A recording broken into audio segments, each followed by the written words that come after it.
Welcome to another East Tradewinds presentation with Paul Kirch.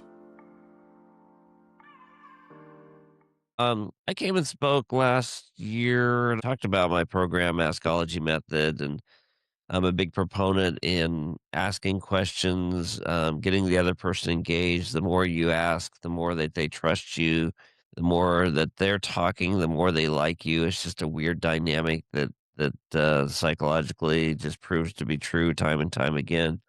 But there's an aspect to selling that often is missed, and that's the idea that we should go in with confidence. Of course, everyone wants confidence in their selling, but what if we could actually assume we're going to get the business? And what if we go in with a consultative mindset and we actually position ourselves so that we can actually do our best to serve them? Because that's what it's really about. It's not about making a dime, it's about what can we do to stand out and be the best provider, enrich their life? At least that's how I see life. And if I don't believe in something, I can't sell it.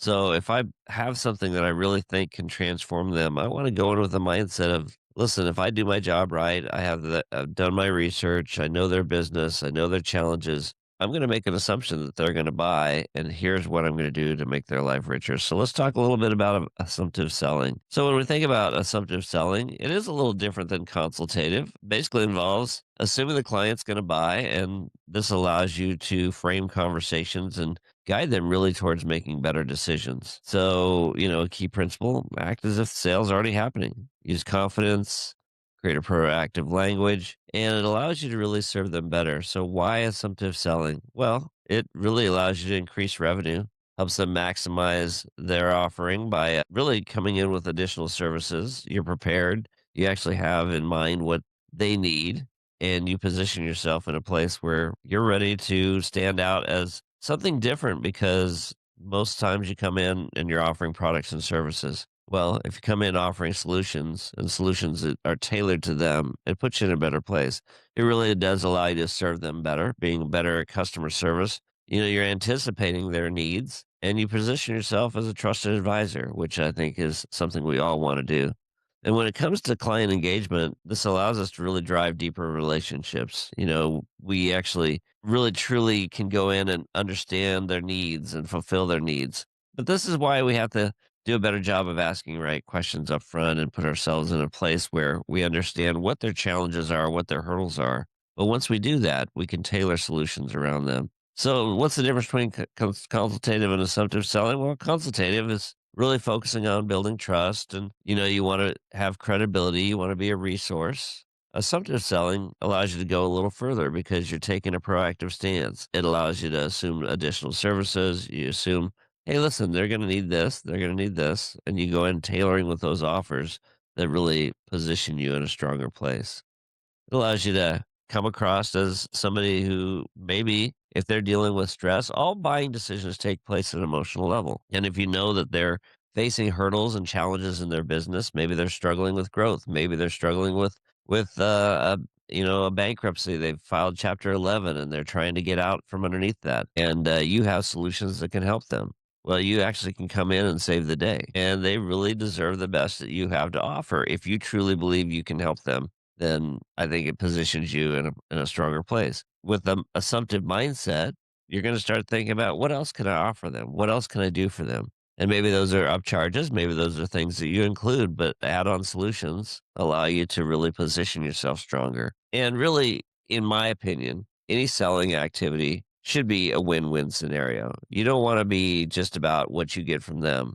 What are you really offering them? What can you do for them? Of course you want to benefit, but you want to do what you can to serve them and create a win-win solution. So there's some steps in assumptive selling that I think are critical. One is really understand the client's needs. You can be assumptive. If you understand their needs, you can tailor solutions that benefit them. Asking the right questions. This is where you really want to dig in. You want to understand what are their challenges? What are the hurdles? What are the things that they really are facing? What are those emotional struggles they're facing? Maybe it's something related to payroll, and maybe it's not even something they're struggling with. Maybe they're excited about growth. They've got a new product launch, and you position yourself in a way that you can help them. So, how can you take your knowledge and leverage that and really become a consultative expert? That's really a big part of this mindset of assumptive selling. Use your expertise to tailor recommendations.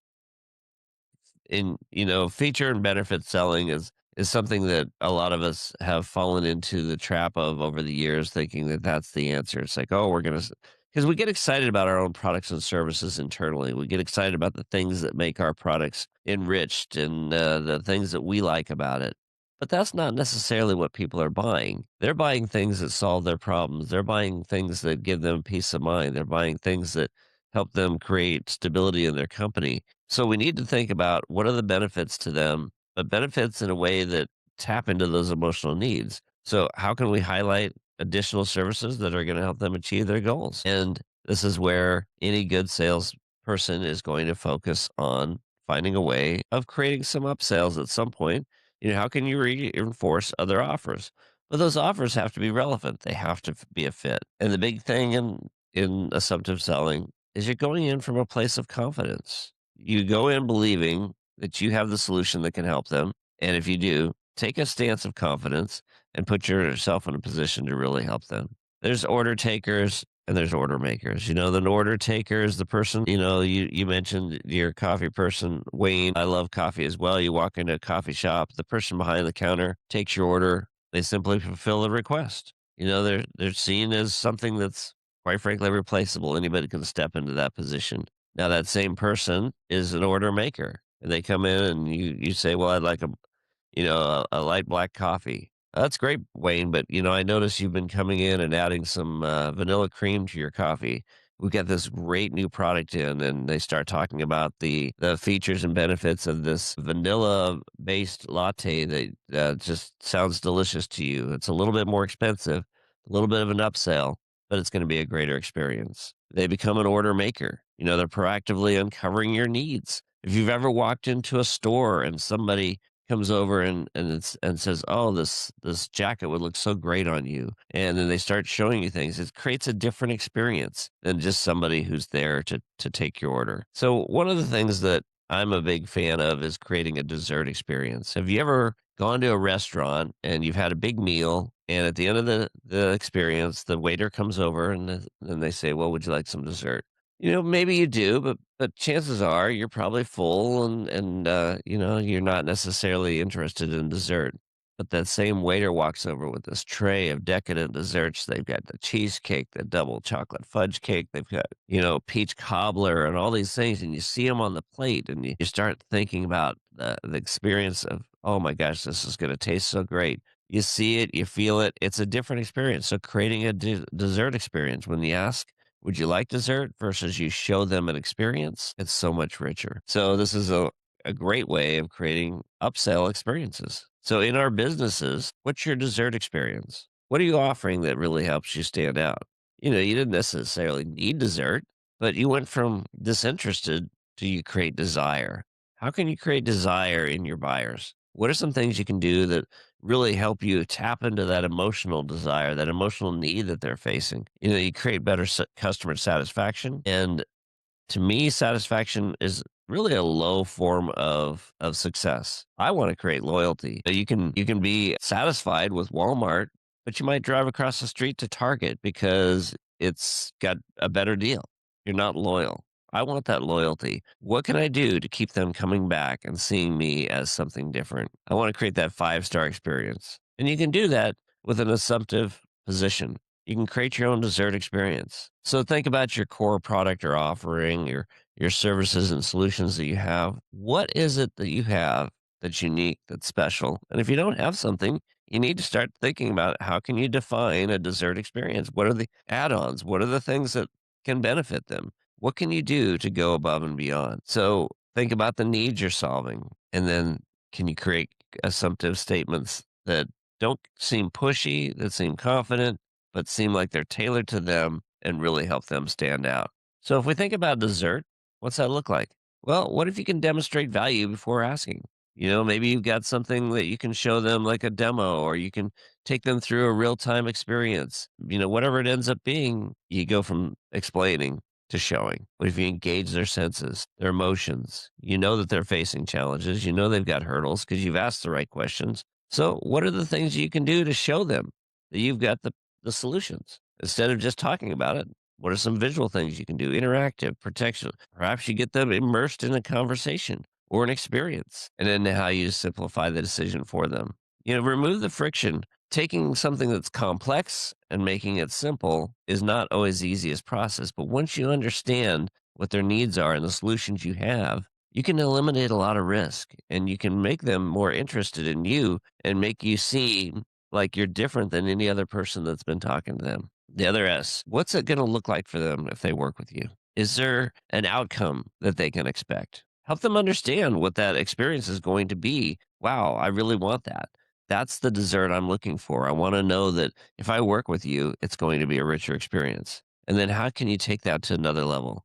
Take that experience, make it feel more special, make it feel, you're intentional with it and you really know what you're talking about and you leave them wanting more. And that's the key here with the dessert experience. Is there risk on their end? Well, how can you eliminate some of that risk? When I think about some of the clients I've worked with, I remember years ago we had somebody that I'd come in to present, and at the end of the presentation, I'm in a room full of like I think there was like 25 people in there, and I was expecting two. President of the company was there, and at the end of the presentation, the president stands up and says, "Well, that was great, but I think we're happy with our current supplier." And when I was younger, I probably would have walked out of there disappointed. But instead, I stopped and I said, "Let me ask you a question. You spent all this time, you spent an hour of your time, you've got 25 other people in this room, and I've been talking to your team for a few weeks. That's a lot of time and dedication when you're happy with your current supplier. So clearly, you're looking for something. You were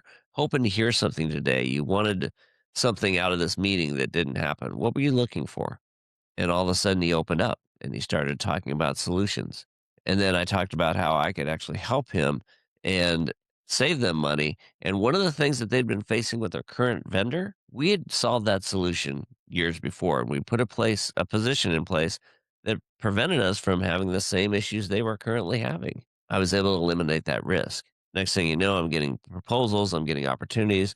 They became one of my largest clients, and it all changed because I didn't walk out of the room. I stopped and asked the question, and I was able to eliminate the risk that they were currently facing. And then how do you trigger momentum? What's the next step? They thinking about, okay, if they want this, here's the next step, and let's put it in place. Quite frankly, most people don't have a dessert offering.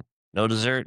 Well, maybe you're missing out on a great opportunity. Maybe you're alienating. So when I spoke last time, I talked about Askology method, but I want to touch on the four question types that Askology method focuses on: leading questions or discovery questions, or excuse me, guiding questions. These are questions that you probably already know the answer to. And this allows you to ask some questions that what they say, you can take that information and now you have permission to talk about your offering and your solutions. Maybe it's something simple where you're getting them to talk about something they're already facing and you kind of know, hey, yeah, this is exactly what I think they're going to say. And you go in prepared and now you can talk about your offering without it seeming like a pitch. So those are your leading questions. Your investigative questions are the ones you don't have answers to, but with that information, you think you can drive the conversation where you want it to go. This is not about control, but this is about controlling the flow of the conversation. This is about controlling the sales process so you allow yourself to serve them better. But you ask questions that you don't know the answer to. Now, all of a sudden, with that information, you can talk about your offering and your solutions. And it goes from you pitching and telling them why they should buy to your having a conversation that allows you to serve them better. Maybe you know that they're facing some real hurdles. They're facing some challenges. Maybe they've revealed some things during the conversation that you picked up. You can tap into those things and ask empathy questions. These are the ones that allow you to show them that you really understand what they're going through. Gosh, I know that you guys just filed for Chapter 11. What's that experience been like? What's the morale of the team? Now all of a sudden you're tapping into some things that allow you to connect with them where they're struggling emotionally and allows you to be seen as somebody who really cares about them and understands them. And the fourth question type can be, I always say it's like poking the bear, gently poking the bear. Use it with caution, but instigating questions. Gosh, I'm really shocked that your previous vendor botched that project. What was that like? How did that make your team feel? Well, you tapped into something that may be a little sensitive, but that's a conversation, depending on where you are in the relationship, that allows you to really go deep It allows you to encourage them to think differently and perhaps see you as different and maybe even come up with different solutions. So, asking questions, it really does create an opportunity where you allow them to do the talking. You're seen as somebody that they trust, that really they want to engage with, and it creates opportunities. Now, for those of you that weren't here last time, I'm offering a free download of my Askology ebook. Just simply go to paulkirsch.com, askology_free. Feel free to download the ebook and let me know if I can support you anytime. But quite frankly, questions allow you to guide their path. It uncovers needs and it helps you identify those areas that they're struggling and create awareness. Quite frankly, you're guiding the process. You're guiding them down the sales process in a way that allows you to help you serve them better because you're taking them where you want them to go. And assumptive selling, it all comes back to being bold and being confident, but it does put you in a place where you can be the hero. So I want to thank you all for allowing me to be here today. You know, if everyone needs a hero, and if I can help support you in any way, I'm happy to. My contact information's here on the screen. We thank you for watching. We meet every Tuesday between 8 and 9 a.m. Eastern. There is no cost and an option to become a speaker too. Find East Trade Wins on LinkedIn.